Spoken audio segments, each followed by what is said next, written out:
दीपक की जब ऊर्जा बढ़ने लगती है, दीपक पर आकृतियाँ बनती हैं, दीपक पर अलग अलग प्रकाश दिखाई देता है, तो उसकी ऊर्जा को आप अपनी शरीर की ऊर्जा से जोड़ सकते हैं, या ये कह सकते हैं उस ऊर्जा को ग्रहण कर सकते हैं।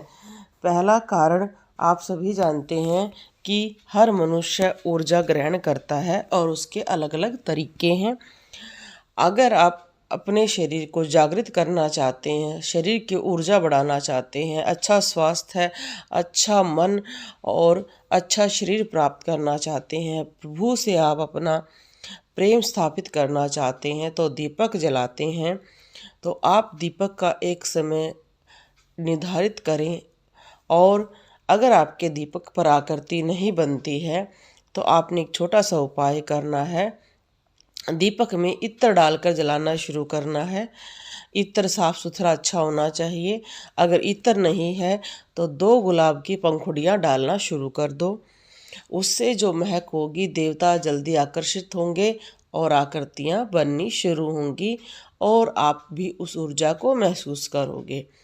अगर आपको लगता है कि आप कहीं बाहर रहते हैं और वो आप दीपक भी नहीं जला पा रहे हैं, तो आप जिस शहर में रह रहे हैं वहाँ पर जागृत स्थान ढूंढो।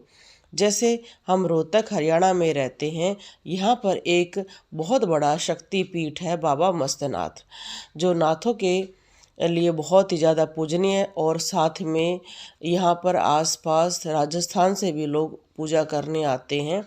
तो वहाँ पर अखंड ज्योति जलती है, अखंड धूना जलता है। तो जो व्यक्ति शक्तियों को लेना चाहते हैं और वो स्वयं भी दीपक नहीं जला सकते हैं, कहीं बाहर रहते हैं, तो आप समय निकाल कर यहाँ आए और आराम से 10-15 मिनट आधा बैठना शुरू करें। हर हफ्ते आएँ, आप देखोगे कि आपका शरीर ऊर्जा से भर जाएगा, क्योंकि वहाँ के जो शक्ति है वो ऊर्जा आप लेना स्वीकार आपका शरीर कर देगा।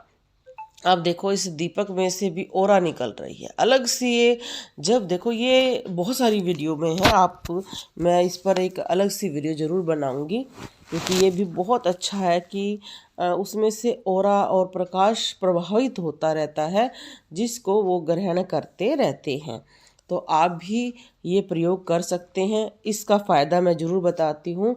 अगर आप पढ़ाई कर रहे हैं तो आपका पढ़ाई में अच्छा मन लगेगा, और अगर आप गृहस्थ जीवन में हैं तो आपका शरीर बड़ा प्रबल रहेगा, आप जल्दी बीमार नहीं होगे, आपको डिप्रेशन नहीं होगा। क्योंकि देखो, सबसे बड़ी दिक्कतें हमें स्वास्थ्य संबंधी होती हैं और बहुत पैसा लग जाता है। तो आप अपने जहाँ पर भी रहते हैं, तो बहुत हर शहर में एक जागृत स्थान मिल ही जाता है जो काफ़ी पूजनीय होता है। तो वहाँ पर, या आप उस मंदिर में जाएं जो बहुत पुराना हो। जैसे कई स्थानों पर हैं जहाँ 400 साल पुराने मंदिर हैं। जैसे हमारे यहाँ पर आसपास भी बेरी माता का मंदिर है, तो आप वहाँ भी जाएंगे और बैठेंगे 15-20 मिनट, हफ्ते में 15 दिन में जाएंगे, तो वहाँ की जो ऊर्जा को आप ग्रहण करके आएंगे, उससे आपका शरीर काफ़ी अच्छा रहेगा, नेगेटिविटी पास नहीं आएगी, शरीर को पोषण मिलेगा। क्योंकि शरीर को 2 तरह का पोषण चाहिए होता है, अच्छा आहार और अच्छी ऊर्जा, अच्छे विचार।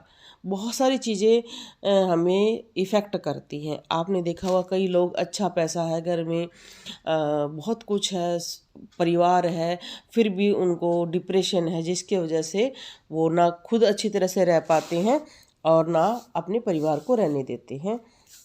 तो आप दीपक की ऊर्जा को शरीर के साथ जोड़ें। अब है घर के लाभ। घर का देखो, आप दीपक जलाओ। दीपक जो आप जलाते हैं उस समय आप ध्यान लगाएं। अगर आप दीपक की लो का ध्यान लगा सकते हैं, उसकी तरफ देखें और प्रभु को याद करें, या आपका कोई गुरु मंत्र या कोई भी जो आप करते हैं उसको करें। 5 मिनट तक उसको देखते रहें।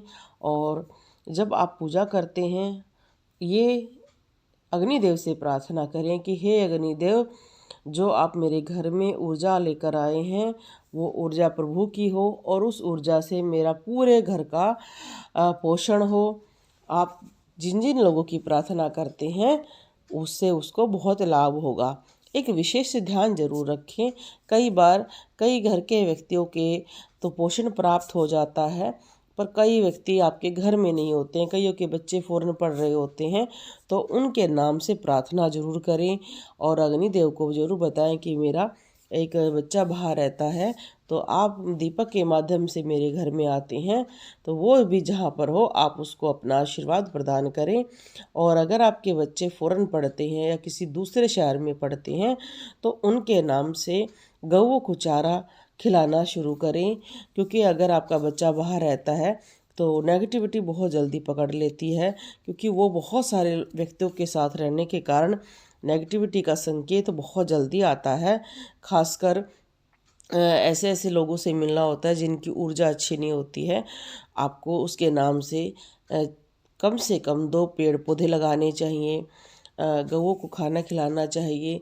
ये ऐसी ऊर्जा उसके लिए बनती है जो उसको ब्लेसिंग देती है। एक माँ बाप के लिए ये कार्य जरूर होता है, और ये जरूर इतना ज़रूरी है, बहुत ज़रूरी। कहते हैं अगर कोई व्यक्ति अपने बच्चों के नाम से पेड़ लगाता है, उसके बच्चों को इतना आशीर्वाद मिलता है कि वो बच्चा सदैव स्वस्थ रहता है।